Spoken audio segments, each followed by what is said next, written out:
You turn my mourning into dancing.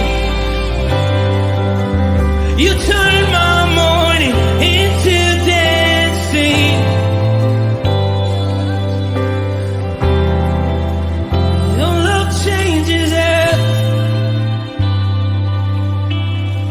There's something about your love. Something about your love changes everything. Changes everything. Something about your love. Something about your love changes everything. Changes everything. Something about your love. Something about your love changes everything. Changes everything. Something about your love. Something about your love changes everything. Changes everything. Something about your love. Something about your love changes everything. Changes everything. Something about your love. Something about your love changes everything. You turn my mourning into dancing. You turn my mourning into dancing. You turn my mourning into dancing. You turn my mourning into dancing. 'Cause your love changes everything. Your love changes everything. You turn my mourning into dancing. You turn my mourning into dancing. You turn my mourning into dancing. 'Cause your love changes everything. Your love changes everything. Oh, there's something about your love. Something about your love changes everything in my body. Oh, something about your love. Something about your love changes everything. It changes everything. Something about your love. Something about your love changes everything. It changes everything. Something about your love. Something about your love changes everything. Changes everything. Something about your love. Something about your love changes everything. Something about your love. Something about your love changes everything. Changes everything. Something about your love. Something about your love changes everything.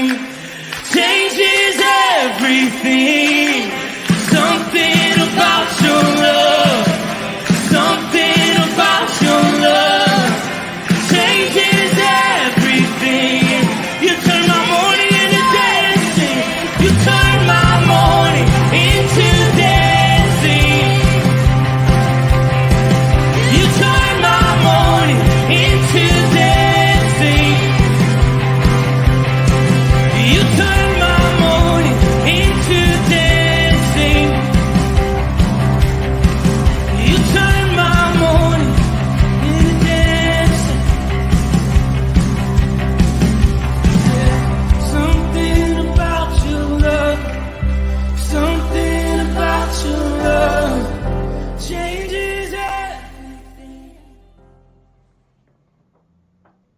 morning, Rooted Men.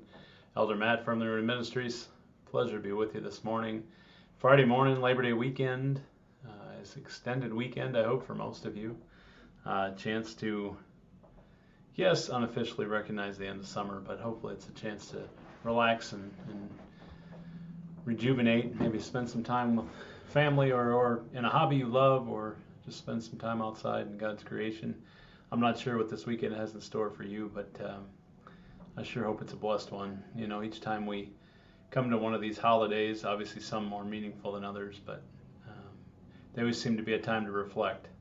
Another year gone by, another year living in God's blessing and provision, and you know, it's been all 4 seasons since we experienced this holiday last time, and it's just kind of this constant growth cycle we keep walking through. And I hope that each year when you look back, you see that exactly. You see a trail of growth, probably marked by, at least in your Christian faith, marked by taking part of devotions like this, making sure that opening the book and reading the Word and thinking together with other men is an important part of your daily walk and your spiritual development. And I love that for you. I hope that's there.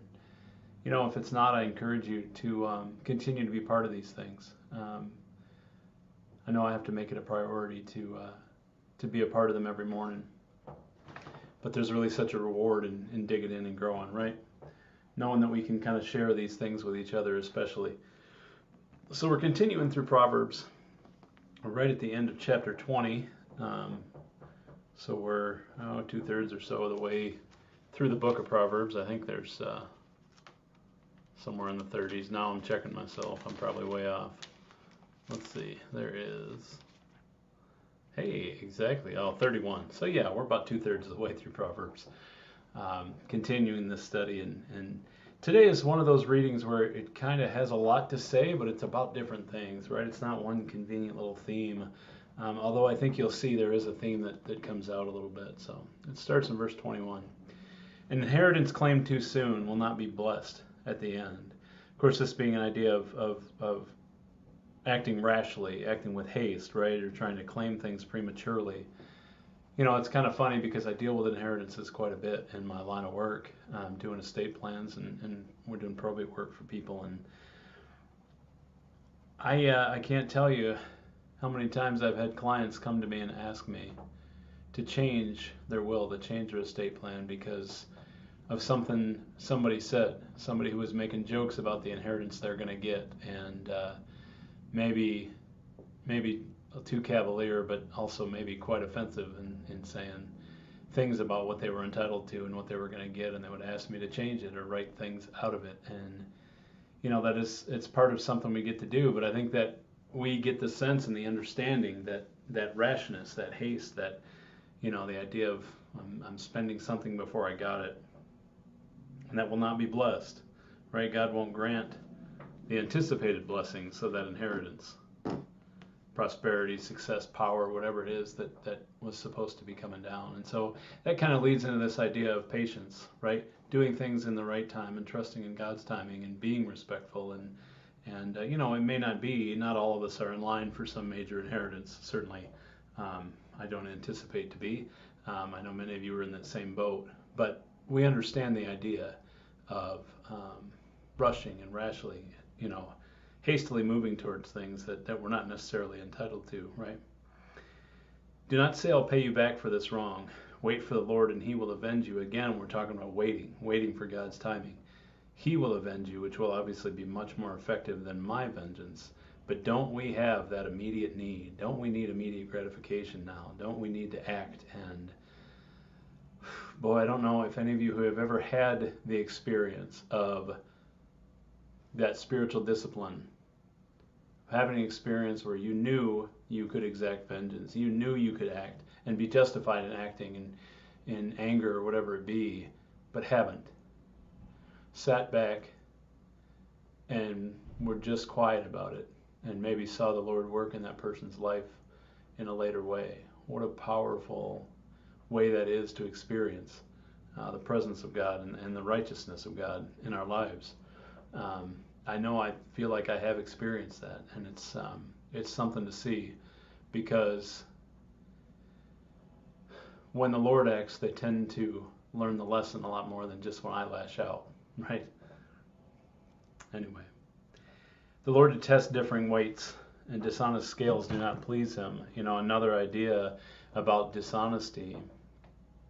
And what is dishonesty? Why are we dishonest about things? Well, because we don't trust the way God's handling them.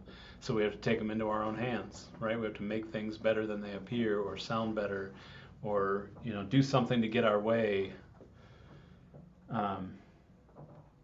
So my study Bible had a good little thing on here. It says it refers to loaded scales a merchant might use in order to cheat its customers. Dishonesty is a difficult sin to avoid. It's easy to cheat if we think no one is looking. But dishonesty affects the very core of a person. It makes him untrustworthy and untrusting. It eventually makes him unable to know himself or relate to others. Do not take dishonesty lightly. Even the smallest portion of dishonesty contains enough of the poison of deceit to kill your spiritual life. If there is any dishonesty in your life, tell God about it now. Gosh, just the smallest things we might, even little white lies and how damaging they can be. So this is one of those spots, it convicts me, right? I'm sure I'm prone to make things sound better than they are, right? I've certainly been dishonest. Yeah, I could say that. I've certainly said things that weren't true. It's a heavy one, right? Because the Lord detests it. And I don't want to be anything the Lord detests. A person's steps are directed by the Lord. How then can anyone understand their own way? This really pointing out the limitation of the vision of humans, the limitation of understanding. And again, only God understands the full scope of the trajectory of our lives. Only God understands where we're headed, why we're experiencing things. But we want to know, we want to understand them, we want to explain them, and sometimes we come up with explanations because they make us feel better. Well, again, wait. Only God knows. And some things we're not meant to understand. And boy, is that tough. To trust that my steps are directed by the Lord, but also that I am not meant to understand my own way. I'm not meant to understand. I'm meant to merely have faith. It's a trap to dedicate something rashly and only later to consider one's vows. So to dedicate is really this, it's to set it apart for a religious reason, right? Like we consecrate the bread, we dedicate this certain wine for this religious reason, right? We those are kind of the easy ones to think of, but something is dedicated going back to the Old Testament, right? This animal, the fattened calf, is dedicated to be slaughtered, to be sacrificed.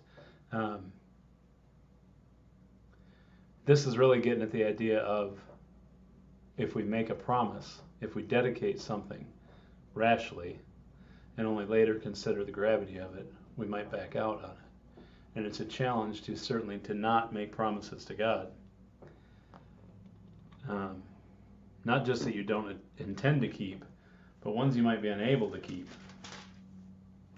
There's an example of it's Jephthah, I think, in Judges, made a rash promise to sacrifice the first thing he saw on his return home.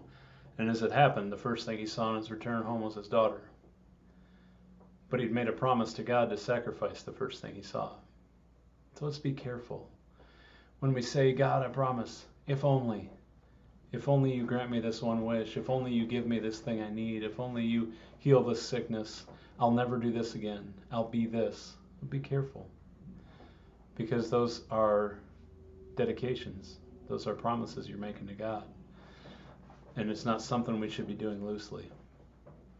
A promise should be something you've really considered and been cautious about and weighed out the possibility and your intent to carry through. And I think that is not just a promise to God, that's a promise to other people too. That's why our word means so much. And it always has. I'll speed up here to get through the end. So, a wise king winnows out the wicked. He drives the threshing wheel over them, right? Talking about the punishment that the king doles out. The human spirit is a lamp of the Lord that sheds light on one's inmost being. Love and faithfulness keep a king safe. Through love, his throne is made secure. The glory of young men is their strength. Gray hair, the splendor of the old. Blows and wounds scrub away evil, and beatings purge the inmost being. Now, I thought when I first read this I would talk more about the beauty of gray hair. But then it said gray hair is for old people, and I didn't think that fit as well. I'm obviously super prematurely graying. So, the idea that wisdom obviously is a key to life, patience on waiting on God and His plan is a key to a good life. Blows and wounds scrubbing away evil, and beatings purging the inmost being. That means, punishing the evil out of yourself, right? Having friends that do it. Don't let it live. Squash it out, right? Because killing the evil that lives within us is necessary to be unleashed, to be free, to move into the life you've been called into. So much stuff in today's reading. I hope it doesn't weigh you down. I mean, there's a lot to think about, but a couple of simple takeaways about trusting in the Father, trusting in His timing, and letting go of those times that we need to be in control, and the control that might cause us to act rashly or be dishonest, especially, that we would watch out for those traps.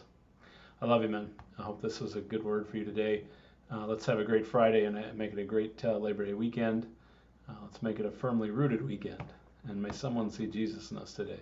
Peace.